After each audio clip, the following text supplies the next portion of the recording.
My name is Uriel Soto Tecuatzin. I'm a student from Bachillerato Oficial Máximo Serrano.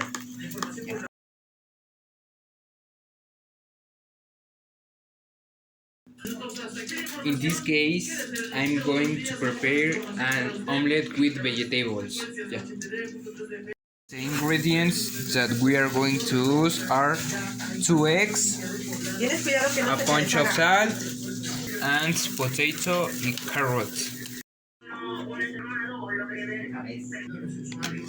We are going to beat the 2 eggs and we are going to add the pinch of salt. We are going to chop up the vegetables. We are to put them in the pan with hot oil.